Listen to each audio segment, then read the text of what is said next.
we're really seeing an emergence of the consumer gravitating to live stream shopping. It represents 17% of retail sales in China. Right now in the US, it's only 2%. Welcome to Honest Ecommerce, a podcast dedicated to cutting through the BS and finding actionable advice for online store owners. I'm your host, Chase Clymer, and I believe running a direct-to-consumer brand does not have to be complicated or a guessing game. On this podcast, we interview founders and experts who are putting in the work and creating real results. I also share my own insights from running our top Shopify consultancy, Electric Eye. We cut the fluff in favor of facts to help you grow your e-commerce business. Let's get on with the show. Hey everybody, welcome back to another episode of Honest Ecommerce. I'm your host, Chase Clymer, and today we're welcoming to the show Tiffany Joachim. She comes to us from Celeste Sol.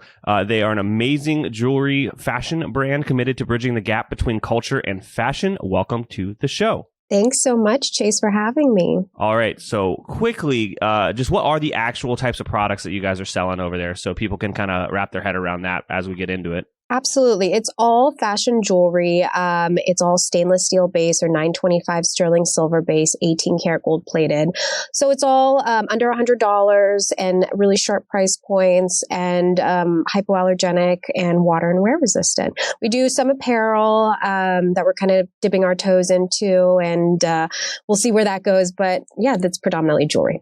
Awesome. So take me back in time. When did you, realize that you wanted to start selling jewelry? What's that journey like? Well, the journey started as an assistant buyer in 2008 with the financial crisis, which was a tough time to start your career. But I was an assistant buyer at Neiman Marcus for 3 years, decided to sell everything and roll the dice on New York City. So I moved there with no job.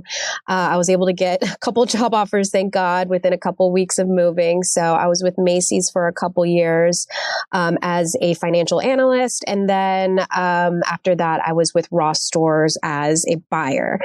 So I had a lot of experience within the retail within retail, just in general, all women's categories. And within one of those places, I had a very interesting experience where I ran a $100 million denim business. And within that, I grew from scratch a $30 million subsect of that business that was catered just to the Latin consumer. So we're talking about bilingual packaging. We're talking about adding Colombian flags, and it was wildly successful. And I did that by myself. It was one of my coastal strengths because there was a buyer on the East Coast, there was a buyer on the West Coast, and I owned that business. So I was really seeing for the first time that this consumer was really, really interested in having something that quite literally spoke to them. So fast forward to 2018, my husband and I were pregnant. He needed to relocate to Miami. And so I quit my big girl job with my office and assistant and decided to take my experience and launch my own brand. Why jewelry? My family was in the jewelry business 65 years ago. My grandmother, Celeste, the namesake of the brand, ran it in San Juan, Puerto Rico. So we have a long history with that. And we really just wanted to use that story to make the business modern, take my experience with the Latin consumer as a first generation Dominican as well. I am that consumer. So it really, all those pieces put together, I knew that there was a white space in the market. I knew how to develop product. So I just ran. Awesome. All right. So I got a million questions. First, so obviously reviving the family brand, was it still around? Was it still like a brick and mortar, or was this more of just reviving kind of that the soul and heart and soul of the business? It was the heart and soul. My grandmother and grandfather have been long passed away. And so it was a brick and mortar in Old San Juan. And my uncle still dabbles in the jewelry business. So it was really just taking the roots and honoring the culture and the community and building upon that. Now, was the kind of inception of this business, was it always like, let's try direct to consumer, or was it like a more old school play with kind of, not old school, I guess, but more of what you were used to with interacting more with traditional buyers? Mm-hmm. What was What were the first steps to going from I'm launching a jewelry brand to I have a jewelry brand? I feel there's a few things in the middle. There was a couple, including having a baby. In 2018, that was like the height of D2C. So it was Glossier and it was Away and it was all of these like crazy valuations of these D2C brands. So we initially launched as, let's take a crack at it. Okay. As time went on and throughout, COVID and all of, the craziness the past 3 years have been, we have shifted focus into, pivoting into not just D2C, which a lot of D2C brands have. I mean, Glossier just opened up a location here right in my neighborhood. Warby Parker's down my street too. So these D2C traditional brands are now brick and mortar as well. So, with my experience in department stores, I wanted to kind of be in as many touch points as possible. I think that it's best to kind of, the consumers wanting a more 360-degree experience. They want to be able to touch you in store, shop you on e-com, see you on social media. So you got to kind of be omnipresent. Absolutely. I know that some of our listeners would be curious as to what was the process like of kind of figuring out your first line and that first kind of go-to-market strategy? How are you guys trying to get, your first set of customers? Yeah, we really focused on the family story. So the first collection I developed in New York, we found suppliers the old-fashioned way, just like literally going to the jewelry district and pounding the pavement. We really just wanted to emphasize the word soul. So soul, for non-Spanish speaking listeners, soul means sun. So we wanted to really drive that message home. So the whole first collection was a variation of different sun styles. And so we had our producer in New York, do the CADs and the casting and all of that. We got the product, and it took about a year and a half. Also, again, I was having a baby in that time period. So it probably would have gone faster had I just devoted, a full time to that. But I did take a traditional maternity leave. And so we really focused on taking that product and introducing it on social media. We had hired some PR, which were really just friends and family helping us out. I'm sure a lot of entrepreneurs can relate to that. We had cousins modeling the jewelry. I mean, it was very, bootstrapped. So we really just started on social media with the website and wanted to learn from, and also from my experience, what was the customer telling us? Where did we need to go from here? We offered the product. We were speaking to them in a tone that they may appreciate more than our competitors, like a Kendra Scott, like an Uncommon James, where it is very, it's very, middle America, white women selling the jewelry. So, we learned very quickly after that what she wanted. And so the assortment grew from there. Hey there, merchant. Are you tired of trying to navigate the wild world of e-commerce on your own? Are you looking for a partner to help you achieve your goals? Look no further than the Shopify Plus agency, Electric Eye. Our team has a proven track record of helping our clients make millions with strategic design and development. Whether you're migrating from a legacy platform to Shopify, designing a new theme for your store, or just looking to optimize what you already have, Electric Eye is the perfect partner for you. Electric Eye are true Shopify experts. Not only is our Shopify knowledge unparalleled, but we have partnerships with all the best tech in the Shopify ecosystem. And don't worry, we're easy to get a hold of. Our clients rave about our fast communication. So here's the deal.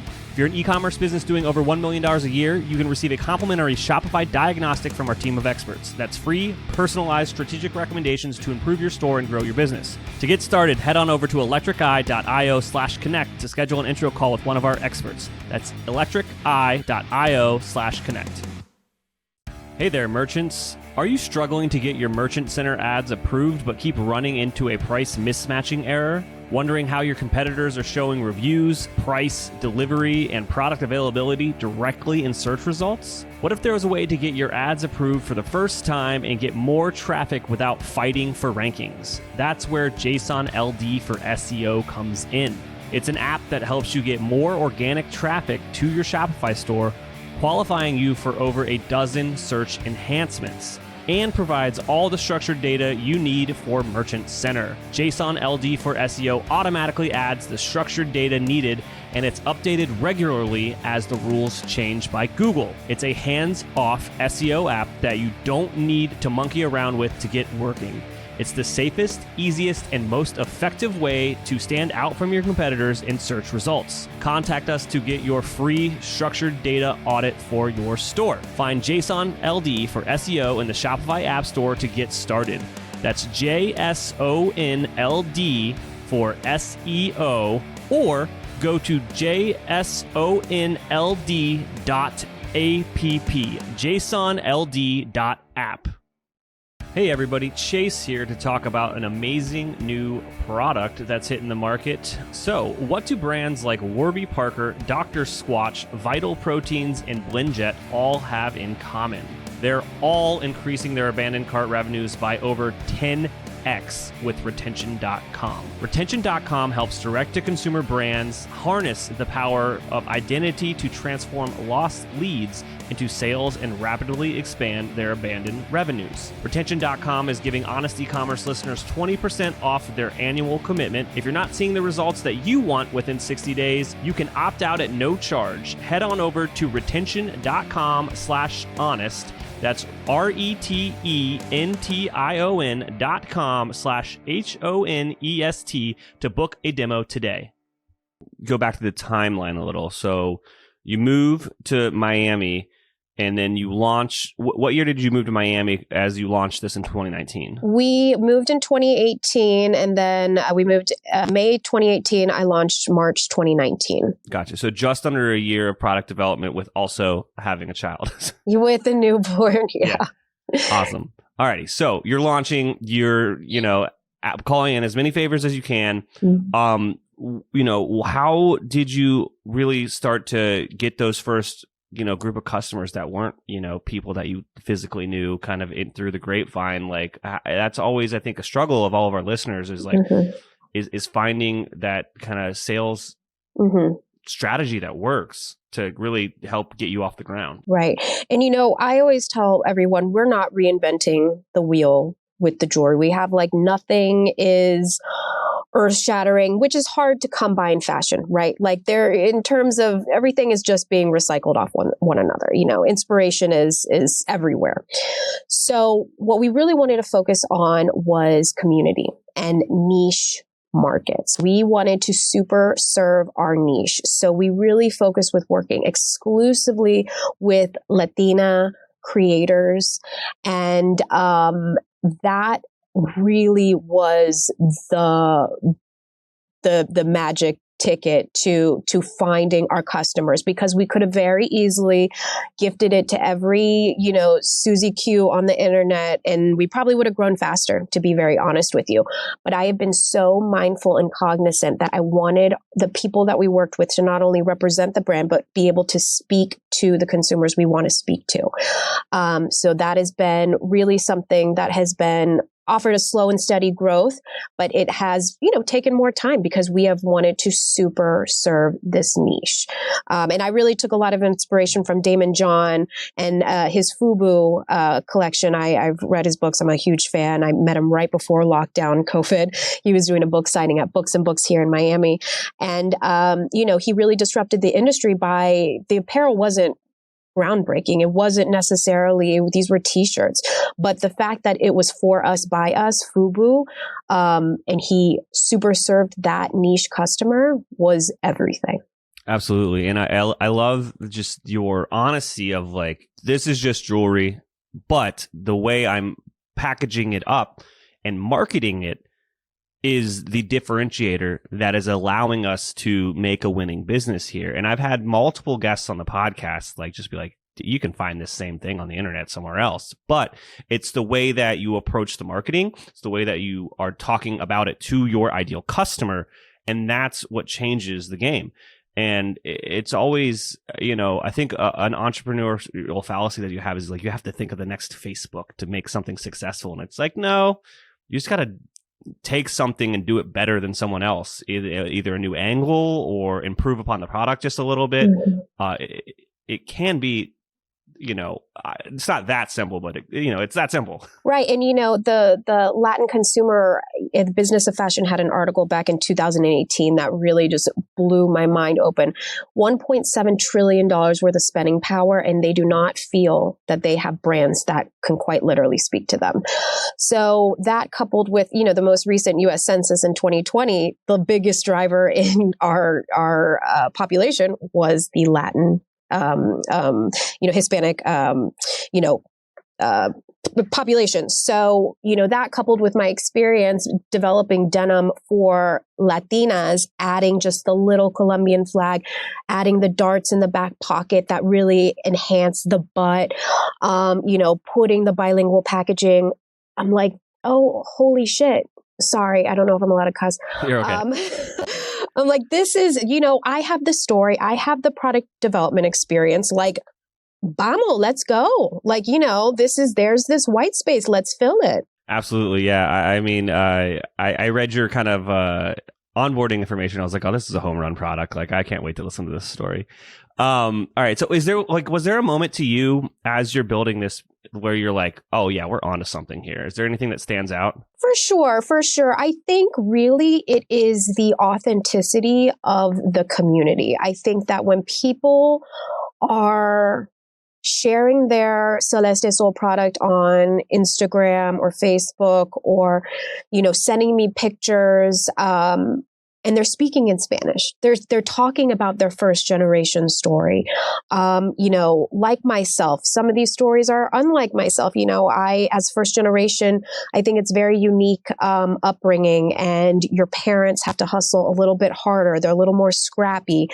I come from a long line of entrepreneurs because they didn't have the opportunity to, get the formal educations and what they needed. My family fled a civil war in the Dominican Republic. Like, that shit's legit like that. I mean, you gotta hustle. So, it's a really unique upbringing, and just hearing those stories, people truly, truly have a connection with the brand because they're like, wow, I see myself in that. Because growing up for me, I was always, growing up in Texas, I was always the only like brown girl, and they'd always, be like, oh, Tiffany's the token, brown girl. And, I didn't have a lot of things that looked or sounded like me, that ate the same foods at holidays like I did. And this for me has been also like a self-discovery journey, and really honoring things that I may have not honored when I was younger, been too scared to. Absolutely. Now, if a listener, this is like they're interested in learning more about the brand, this is really speaking to them, where should they go? What should they do?